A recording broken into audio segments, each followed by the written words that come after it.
Poker's legendary champions, next generation stars, and tireless ambassadors of the game, sharing their wisdom and guiding your journey to high achievement on the green felt.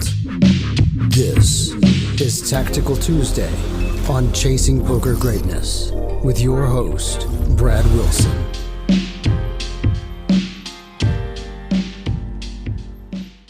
Welcome, my friend, to another episode of Tactical Tuesday on the Chasing Poker Greatness podcast. As always, this is your host, Coach Brad Wilson, founder of ChasingPokerGreatness.com. I am joined, as always, by Jon. Jon, how are we doing on this Tactical Tuesday?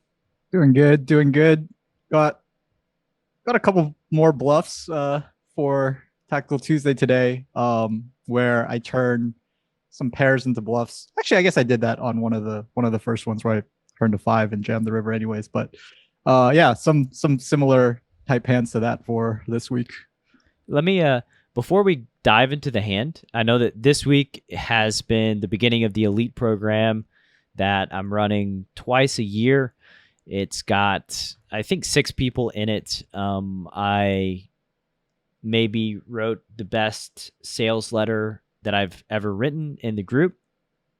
Building up to this elite program, I said, I'm posting this if anybody wants to join. I don't really want you to join, but if you do, here's the link to pay. And I hope you don't, because it's a lot of work and I don't want to do it. I set it up for really you specifically, and a couple of the other guys that I knew probably needed to realign, have something to shoot for. And so really I'm just going to see how the first week's been going for you as it relates to volume, mindset, performance, all that stuff.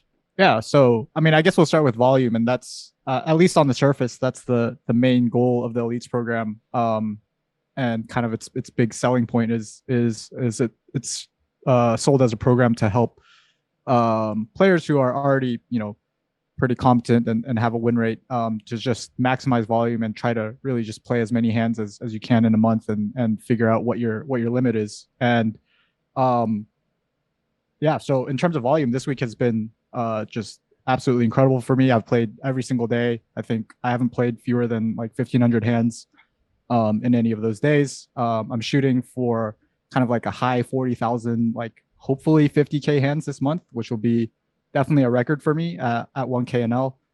I think previous to this month, the biggest month I've had was 30 in terms of volume, was mid 30,000s, 33,000. So yeah, just everything's going well. I love the mindset sessions, the what we call optimization sessions in the elites program that we have with you. I think those are just incredibly helpful, way more helpful than I thought they would be, to be honest. But yeah, I'm just getting a lot out of this elites program. Not that I, having done it twice, I knew, I sort of came in knowing what to expect, but yeah, it's been great so far. Yeah, the optimization session label I stole from Nick Howard and how he labels his performance coaching sessions with his guys. I think it's a good label, and why reinvent the wheel? For what it's worth, if you're listening in the podcast or watching this on YouTube, you can't sign up for elites. It'll be ran again probably near the beginning of the year, probably at a higher price point than it is this time as well. Because like I said, it is a lot of work, but I think that for the dedicated grinders who are finding their limits, seeing what they're made of, taking shots, trying to maximize volume.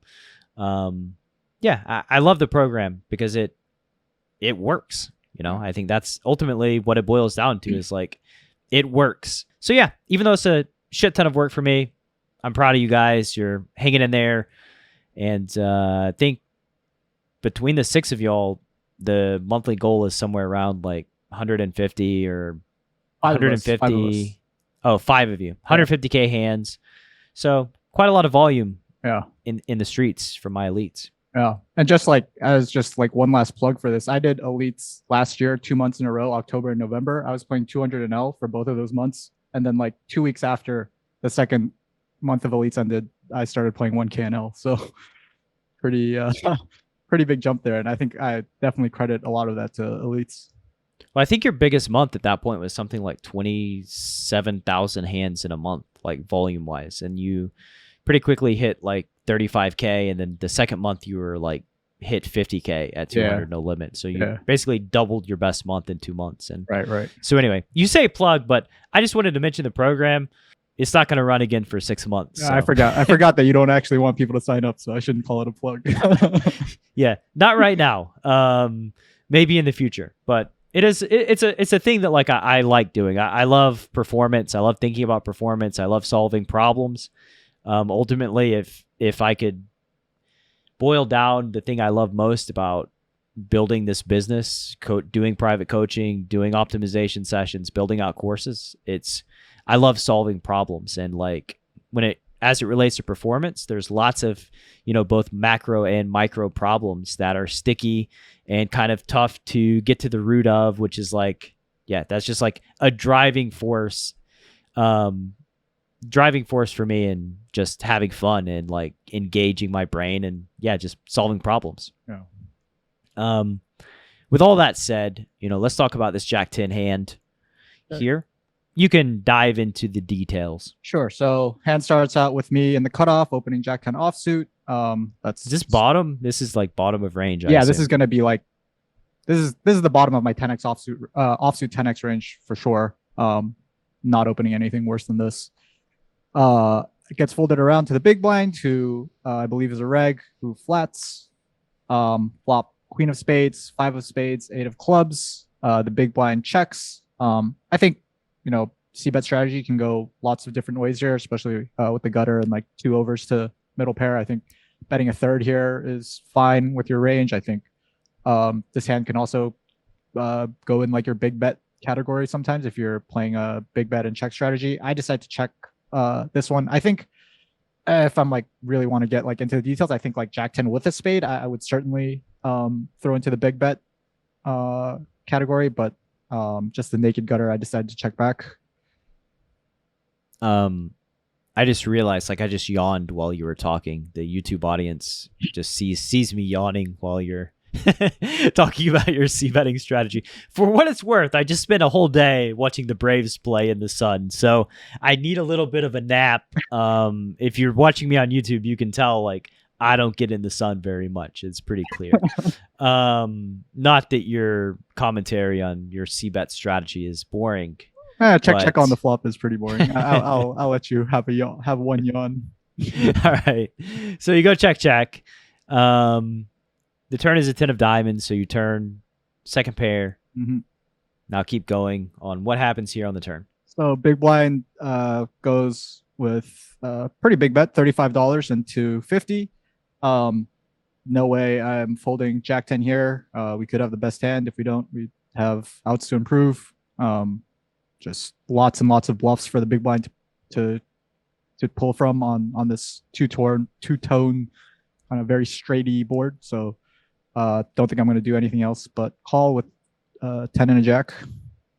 And I mean, you need 29% equity to continue, and there's just not a world where you don't have 29% with your hand against their range. So pretty slam dunk, easy mode call. And now you river the 2 pair. Yeah. The final board is queen of spades, 5 of spades, 8 of clubs, 10 of diamonds, jack of diamonds. So you river 2 pair, and villain does this little ditty, a little bit of an overbet here. Yeah, the like slight overbet. 125%. They bet 148 into 121, and now I guess tell me your line of thinking here that leads to this thing that you do. Okay, so when I'm really tired, so it's gonna be. I don't know if I can get a handle on this one. Oh, when villain overbets here, I'm assuming his range is gonna be just straights like 9x for value, and a handful of bluffs like brick spades or 6-7, those sorts of hands for his bluffs.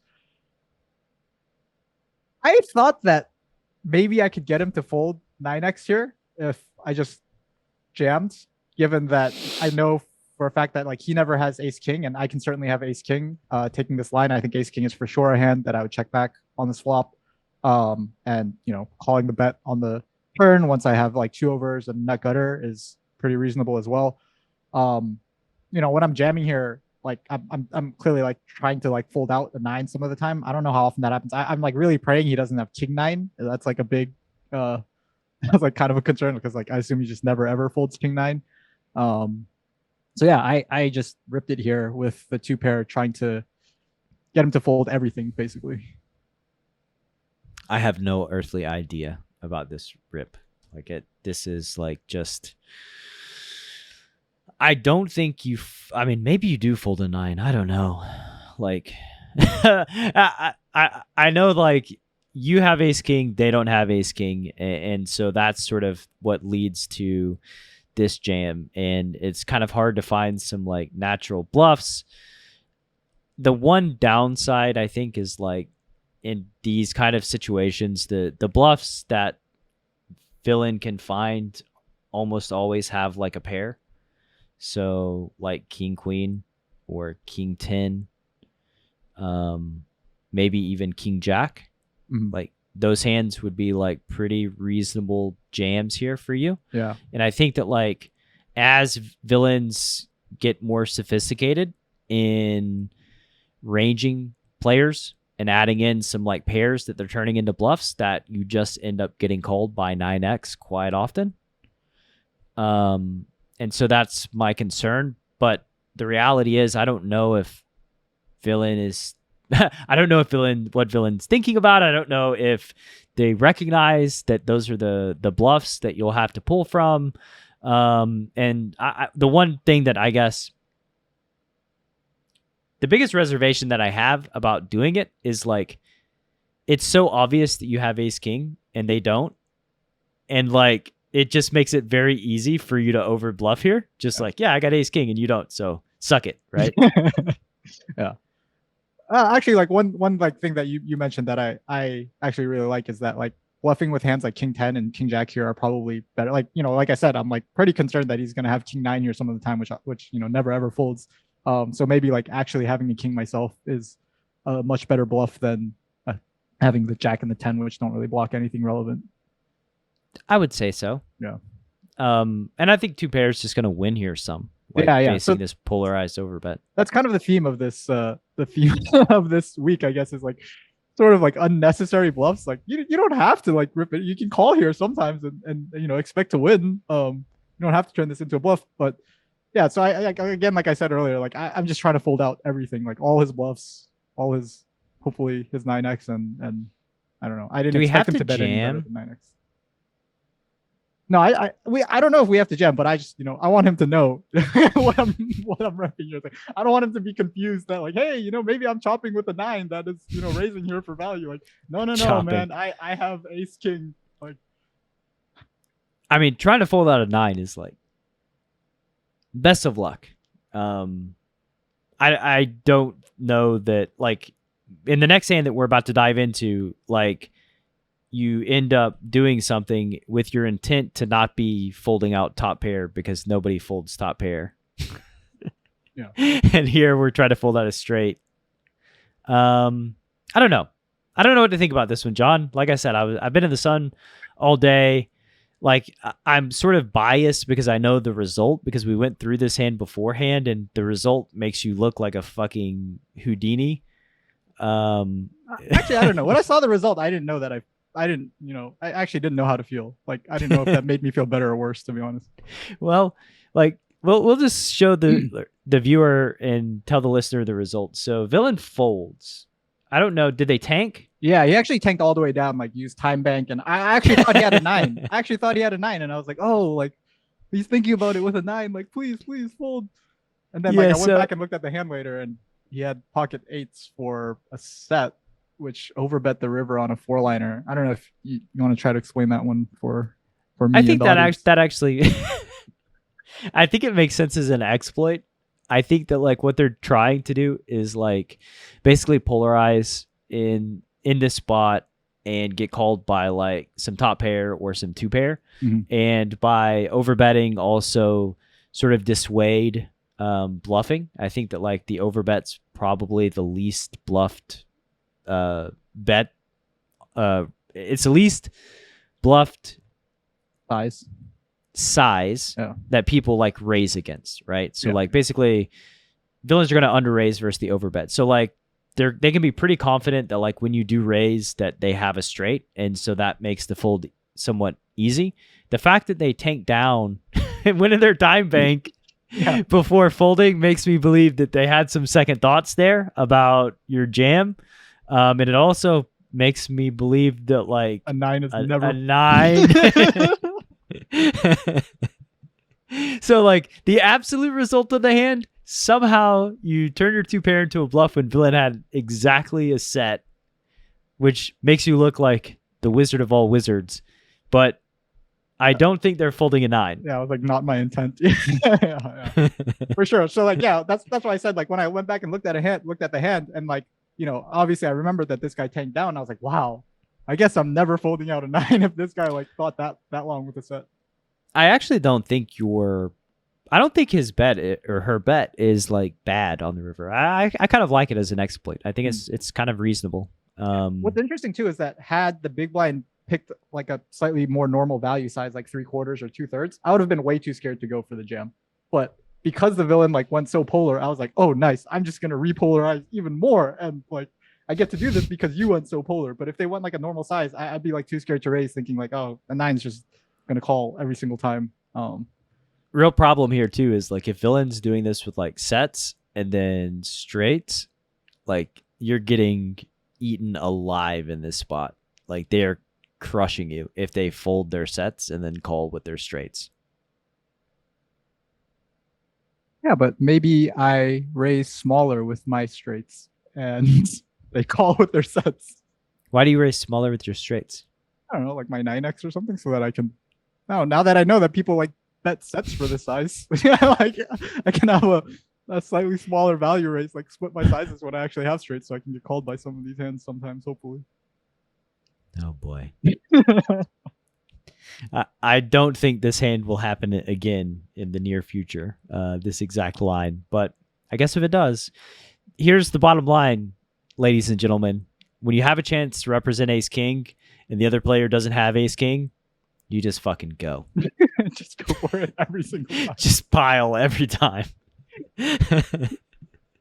All right. With that dose of tactical wisdom on the books, we're going to go to the next hand after the break, where Jon goes for it again with a pair with a little bit different results in a little bit different spot. So stick around for that. In a world where a fish dog bets the flop and you don't know what to do, one man, Coach Brad Wilson, has a surefire plan to neutralize flop leads and rip that dunk to shreds. Nuffle. Available now. Go to chasingpokergreatness.com/Nuffle. Rated R. All right. Welcome back to this episode of Tactical Tuesday. I was just telling Jon I got to get better on my build-ups to the second half, you know? Just stick around for hand number 2. It's not super exciting. I think that what Jon does in this hand is kind of exciting. So at least there's that, right? Yeah, it's just, I guess, for the audience, Brad has very, very much disapproved of what I decided to do in this hand, much more so than the last hand, where he was like, I don't know if that's good, but this one he was just straight up like, I think that, you know, when we did coaching sessions for a while and you said that your goal was to never have me say again to change your raise sizing based on specific player profile that you're playing against. And I would love it if your new goal is to like never inappropriately turn a pair into a bluff ever again. I feel like this is a thing that like you're always trying to like find the exception of like, when do I'm going to turn this pair into a bluff. I think it's good here. And I just think it's very rare that you're turning pairs into bluffs in Hold'em. Like it's just a very rare thing, and we need very specific circumstances to do it. And I don't think you meet it. I think you rarely do. That's good. This one's gonna be way harder to do than like just remembering to open 3.5x when there's a fish in the big blind for sure. But I'll try to keep it in mind. It's more of You a got a temptation pair. thing, honestly. You got a pair. All right. Don't turn the pair into a bluff. You got a pair. Pairs are good hands. Oh. This one's not even that good of a pair though. Okay, so the button opens, $25. I'm in the big blind, 5 of spades, 4 of spades. I 3-bet. Button calls. Is this pure 3-bet for you with the 5 and a 4 of the spades? It probably would be pure against like a button that I think is like pretty aggressive versus like someone like a button that's very, very tight. I think I would just flat the 5-4 pure, but like against a strong reg or someone who I think is like opening very, just like playing very good pre-flop ranges or even slightly aggressive pre-flop ranges. I'm going to be 3-betting this. Yeah, pretty pure. I would also be 3-betting a fish for what it's worth. Oh yeah. Also, like stack depth is like a big part. Like I would not be 3-betting like a 30 big blind fish, but like a 100 big blind fish for sure. I would. Well, the 4-5 suited. obviously. Okay. Obviously. I don't know, man. Some people just like, oh well, Brad said you 3-bet against a fish, so. They have $100. Let's just stick it in. Let's go with a 5 and a 4. Okay, so we got a 5 and a 4. The flop is 10 of spades, 8 of diamonds, 5 of diamonds. So you have the 4 or 5 of spades. You start this hand out by going 1/3. Tell me about your decision to bet here. I'm 1/3ing most of my range. I think like I had a brief period that maybe even Tactical Tuesday listeners will remember where I was like doing some weird like size splitting as the pre-flop 3-better, and I've just like totally given that up and gotten back to what I like used to do, and it's like kind of my old tried and true c-betting strategy, which is just range bet a third. I love these like strategic I don't even know, they're like flirty strategic changes that you try to make, and you're like, I'm testing it out, I'm trying it out, and then you're like, fuck this. Yeah, I mean, some of them stick. Like all I need is like a few of them to stick. That one did not stick. Mostly not because I think it's a bad strategy, but because like I was just incapable of executing it properly. All right, so we're back to 1/3 3-bet pot, John. Yep. Villain calls, and this board, I assume you're gonna have some checks here, right? Like, yeah, or you're not c-betting range. I think like ace 4 of hearts, I would like check on this board. Just like hands just have like no or like very, very little hope. Well, then how do you defend when villain just auto stabs versus your check? Check aces. Okay. No, I'm serious though. I would check aces here, especially So with a diamond. I would be like very happy to check. that's 6 combos, right? Like, so if you're checking like ace 4 of hearts, I mean, you're probably checking like ace 3 of hearts, ace deuce of hearts, ace 3 of clubs, ace deuce of clubs, ace 4 of clubs. I don't 3-bet all those though. Okay. Ace 4 All and right. ace 5 suited would be like my 3-bets. Intuitively, and you can prove this to me outside of Tactical Tuesday. My intuition tells me that if you check here, you are going to be overfolding versus bets in a big way. But that's neither here nor there. Yeah. No, I agree with you that I think I probably am, but like let them figure that out, I guess. That's true. We'll let them figure it out. Oh. All right. You bet a third. They call. Yep. Turn is a 6 of spades. So yeah. We got a 5-5 flush draw and a pair and a dummy straight draw. We are in business. Yep. I mean, I'm probably checking like I'm probably checking a lot on this turn actually, just in general, but definitely a 5. I will. But yeah, you could just check range. Yeah. That's what I think. I'm like probably very happy to just check range in this spot.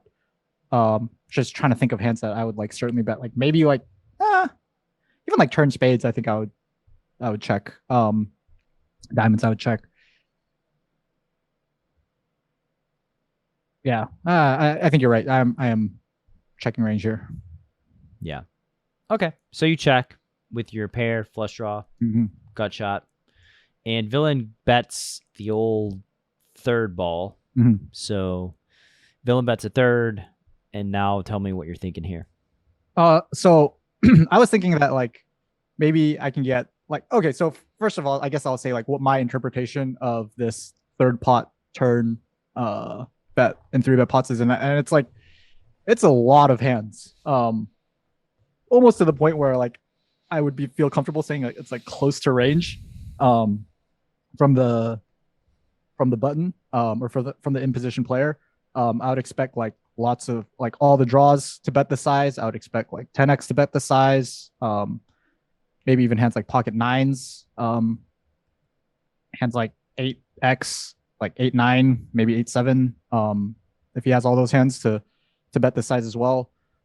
So I decided to turn my like for those reasons. I thought like I can get like some of those, maybe get some of those pairs that are like smaller than a 10th fold. Maybe I can get like the weakest tens to fold, like Jack 10. And then I can get like some super high equity, put some like super high equity draws in like kind of an annoying spot, like a hand like Queen Jack of Diamonds or Queen Jack of Spades, or like a Jack 9 versions of those. And some of those, I think Villain will just call off with. So like another nice part of like jamming this hand is that sometimes I can get called by worse. Mm-hmm. And folding out like Queen Jack here, like 30% equity. I mean, I'm okay with that, even though it's a worse hand. And this is all based on the assumption that Villain's betting range here on the turn. Yeah, or close to range. Yeah. So, I don't know. Man, like you said, like I don't know if they bet like all like you said before the pod. I don't know if they bet their 8x here all the time, but I wouldn't be, it wouldn't be like surprising to me if I saw Villain show up with 8x in the spot. So what I would ask you to do if this were a coaching session is prove it to me that Villain's bet range here using the data that you have accrued in your pool of 1K and L. That versus check, they bet 1/3 with range after defending versus your flop C bet. Oh, and I think I could like probably filter for that. Like I would just look at like, I don't know, I obviously won't do that here, but like the way I would do it is like go into PT4, look at 3-bet pots where I C bet the flop and check the turn, and then just see at what frequency the turn gets stabbed. So I'm going to do something that's never been done here on Tactical Tuesday. We're going to pause the video. We'll have Jon run the filter, and then we'll see. Okay, we're back from our adventures in watching Jon try to figure out how to use Poker Tracker efficiently land. The consensus is Jon doesn't have the key to that land because he can't use his Poker Tracker efficiently. It's okay. We have Hand to Note, though, with way more data than what's in my database. We do. And Hand to Note does not look upon your assumption that they range bet favorably. Yeah. So we looked at Hand to Note and we found out that it's actually like 45% of the time. Yeah, it depends on like the exact texture, but between 45 and 50%. Yeah. And middle pairs are a very low percentage of the overall makeup of Villain's range when they do bet. Feels like way more than 50, man. When I check the turn, it just like it feels like I can like count on it almost. Well, that's why we tried to use your database, but you couldn't figure it out. Yeah. I always tell you, Hold'em Manager is so much easier, and you're like, no, you're gonna ride this Poker Tracker train until the end of time. you don't want to drop the $100 on Hold'em Manager. That's fine. I like seeing you suffer. Oh man, that's like worth this humiliation for you. This like this embarrassment on YouTube. It's like, gotcha. I knew I'd get you at some point. Well, I think I've advocated for it like 50 times at this point, more than I've advocated for increasing your raise size. But yeah, I can't even help you on Poker Tracker because I don't even know how. Like, I have no idea how to use it. It looks like. Yeah, it's not my favorite user interface, but anyway, Hand to Note said that people basically don't stab here with range. People don't stab here with range, which I think was my estimation was they were going to stab like 60%, maybe 65. I do think that the ignition pool likely stabs more, but I don't think it's going to be an absolute stab. I think that they are probably going to stab 60% to 65, but like they just have natural hands that check, and like middle pair is just such a natural hand to check back, especially if you have like some additional equity, like 8-9 or 9s. Yeah, but like, okay, so I guess one thing I'll say is that like when you do stab super small, like a third or even like a quarter with those sorts of hands, you can start getting called by worse. You can, but like, so you're basically value betting and eliminating the possibility of like checking back and bluff catching, and also possibly under realizing your equity. I mean, those are the risks. Those are the downsides and the risks. Yes, but there are So the benefits. upside, Sometimes the you upside is you get called by like sometimes you get called by worse hands, but That- like does that outweigh the downside? They don't bluff the river with those worse hands. Yeah.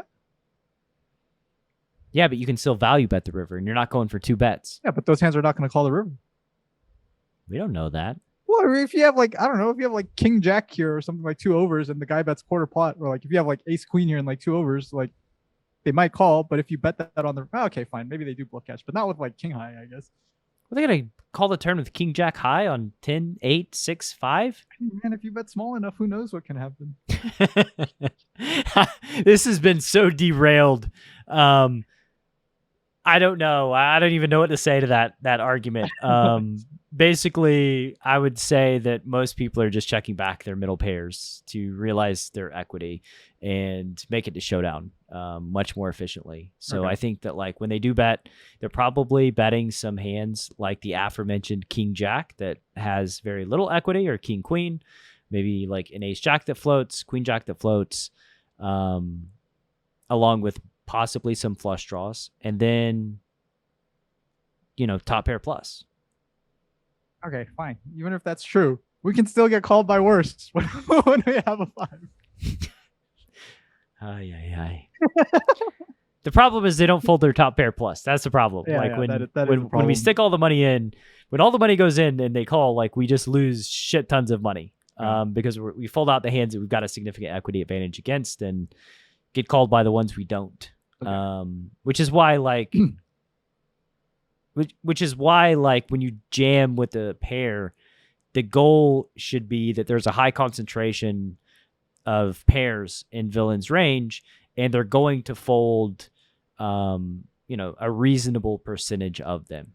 Right. And so your logic kind of is, if I can like try to restate it for myself, is that like the pairs that we're folding out here don't bet the turn, in your opinion. So there's no point in turning pairs into bluffs because we're not folding out, we're never folding, or we're almost never folding out better hands. Correct. And Okay. like, here's a clear example of a spot where like turning a pair into a bluff is just fine and dandy. It's like if the final board is like Ace, King, Jack, 9, 8, and you have pocket trays and villain bets the river. Like, yeah, you can raise because like you can fold out a lot of pairs, and it's very hard for villain not to connect with that board in a significant way. What about before the river? What do you mean? Like, would you ever turn a pair into a bluff You could. before the river? I think this is like this would be the reasonable example of when like if villain has a capped range, they've got a large concentration of like middling pair type hands, and you've got a hand that just like has, it's a pair but has like almost 0 showdown equity, so it's effectively not a pair. Gotcha. Okay. Otherwise, like maybe like in a super deep spot where you're trying to fold out like a high concentration of like over pairs or something like that, and you're running like a big multi-street bluff, like maybe then it's okay. But anyway, that's kind of beyond the scope, I think, of this Tactical Tuesday. Right. And so I guess I alluded to it. I did my foreshadowing before we hit the jump, which, whatever. What happened? This is like the quickest call of all time. I was like, it's like a million. I was like, man, did you just have like the call any box like just in case this might happen? Was it? I think like the 9 of diamonds hit the river before I could even process that he called. It was like that fast. Yeah, it was. I mean, they have like a hand that is very obvious, so they know what their path is to bet call, and that's probably why they chose a small sizing, because it's like, yeah, we're bet calling and we're going to bet small so that we can increase the number of hands that jam, so that villain has more natural or unnatural bluffs in this case, and we just get to snap. Yeah. So yeah, one instance where I turned pairs into a bluff, I guess, and it worked out okay, and one instance where it just exploded in my face and I gave away a lot of extra money. Okay, just like hypothetically then, like so you're saying like here in this situation, you check call this 120 on the turn? Yeah. Okay. And then presumably on the 9 of diamonds river, you're folding a lot, right? Yeah. We don't You could turn your 5 into a bluff on the 9 of diamonds river. I think that's a safe one to say that like you are never going to win at this point in time. Yeah. If you were to check raise the river or donk jam the river, okay. I guess like it's acceptable to turn your hand into a bluff because you're not beating anything reasonable. Right. Okay. I don't know if you want to talk about like what. So I did run the spot like in Pio just to see like what Pio liked doing with my hand, and the overwhelming, but like definitely like the favorite option for Pio was just to jam the turn, just open jam the turn. So I mean that's turning a 5 into a bluff presumably, and if I did check the turn, Pio actually did like the check jam. I'm just trying to stand up for myself a little bit here. You're calling on Pio. You're bringing Pio, right? All right. But in that case, like villain is like in Pio's case, like villain was, folding hands like Jack 10 suited half the time, folding all their 8x, pocket 7s, pocket 9s that Pio did have villain stabbing the turn quite frequently with. So, some of those hands that like you said, that maybe like humans don't bet in real life, Pio has the button betting on the turn in theory and folding to this jam. Yeah, this was like a coaching session a little while back when we talked about you had like broken down a spot and like basically as you start like removing the middle hands from Pio, like they stop stabbing all of like the middle pair type hands. Yeah. Like turning your hand into a bluff goes way down in value because right. The way that it works is like the value of jamming is folding out those middling strength type hands. And if they're not betting them, then that's a significant problem and you shouldn't be jamming. Yeah. Right. I was just hoping that these guys, bet those hands often enough because hopefully they looked at the sim too, Well, you could have proved it if you could have got your poker tracker up, but you couldn't. So we just go with my data. I'd also like to say that this result does not necessarily prove my theory wrong, right? Like if they called with 9s or 7s or something like that would be terrible. But like, when they have the 10 that they're never supposed to fold, then like whatever. That's not one of the hands that I'm trying to fold out. So yeah, it doesn't prove your theory wrong. It doesn't prove it right. I mean, if they show 9s, then that actually proves your theory more right than them showing ace 10. Well, okay, yeah. If they fold 9s, then I see that, right? Like it would prove it right. But if they call with 9s, then it's like, then I have even bigger problems than what I have right now. I mean, like you have to think about, anyway, we've broken it down, the incentives of betting 9s, and like sometimes you can get called by worse. And yeah, I get that. So we'll leave it. We'll let this lie for now. We might revisit this spot in the future. Bringing in your backup plan of Pio. 4-5. If you're planning on calling the 120 with a 4-5, shouldn't you bet your 9s and your 8x and your pocket 7s? Well, this is like a one part of our range. Like this is like a very small part of our range here that we're checking everything, right? Okay. Sorry. I'll let the. By the way, we need 20% equity to continue here on the turn, just for what it's worth. Like another easy way to think about this is like, do you have 20% equity facing this 1/3 bet? Yes, for sure. Okay. So like we have a play that makes money. And now do we know this jam makes money? No. So we're passing up money. Definite money unknown. For maybe money. Yeah, for unknown. Yeah. And my thoughts are not very likely money. Maybe some anti money here. All right. Fine. All right, and before we shut down shop on this Tactical Tuesday, we probably should revisit this. Maybe we'll have a Pio episode where we look into the depths, the innards of Pio. And if we do that, then my God, the podcast listener, you got to get on YouTube and subscribe so that you can see us doing this because we can't describe everything going on in Pio. No. And also, like before we end, just freenuffle.com, giving away Nuffle for signing up to Bovada. If you want to find out how you go about that, just freenuffle.com. And now it's time to end this week's episode of Tactical Tuesday. Thank you very much for listening. Hit that subscribe button wherever you're viewing this. And we will catch you next time. Jon, give us a good sign off. See you next week. Thanks for listening to Chasing Poker Greatness. You can subscribe on Apple Podcasts or on your favorite podcast app. Go to chasingpokergreatness.com to get the newsletter. Join the Greatness Village community, book a coaching session, or dive into the latest data-driven poker courses. Follow the show on Twitter at CPG Podcast.